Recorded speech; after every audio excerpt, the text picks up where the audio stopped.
মানবো।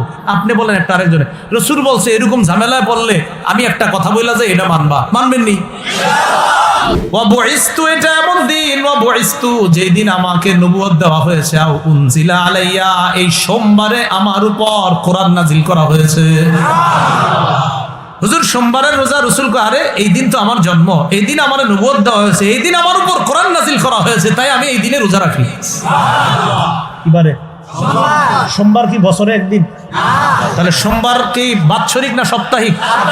রাসূল সাল্লাল্লাহু আলাইহি সাল্লাম জন্মদিন কি বাৎসরিক পালন করতেন না সাপ্তাহিক? তো যদি আপনার মনে হয় যে না আমি নবীর জন্মদিনে আমল করব, তো রাসূল যা করেছেন তা করেন। সেটা হলো সারা বছর রাসূল সাপ্তাহিক সোমবারে রোজা রাখতেন।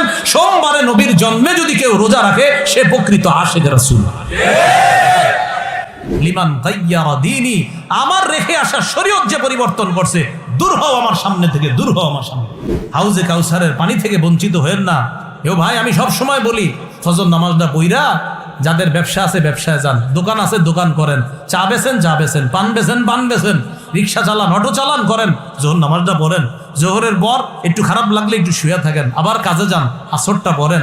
আসর থেকে মাগরিব পর্যন্ত অফিসে হয়তো আসতে আসতে মাগরিব হয়ে যায়, মাগরিবটা কোথাও পড়ে নেন বা বাসার পাশের মসজিদে পড়েন। মাগরিবের পর এসা পর্যন্ত পরিবারের সময় দেন, মোবাইল রে না, মোবাইল তো মাগরিবের আগ পর্যন্ত রাস্তাঘাটে চালাইছেন। মাগরিব থেকে এসা পর্যন্ত মেয়েটারে সময় দেন, ছেলেটারে সময় দেন, বিবিকে সময় দেন। এশার নামাজের আগে খাবার খেয়ে ফেলেন, মসজিদে গিয়ে নামাজ পড়েন। নামাজের পর বেশি কথা বললেন না। রসুল এশার নামাজের পর কথা বলতেন না, রসুল এশার আগে ঘুমাইতেন না, আর এশার পর বেশি কথা বলতেন না। সহিহ বুখারীর বর্ণনা, কানা রাসূলুল্লাহ সাল্লাল্লাহু আলাইহি সাল্লাম ইয়াকরাহুন নাওমা ক্বাবলাল ইশা ওয়াল হাদিসা বাদাহু। রাসূল সাল্লাল্লাহু আলাইহি সাল্লাম এশার আগে ঘুমানো অপছন্দ করতেন, আর এশার নামাজের পর বেশি সময় কথা বলা অপছন্দ করতেন। এশার পর তাড়াতাড়ি ঘুমায়া যান, আবার পরের দিন জামাতে ফজর পড়েন।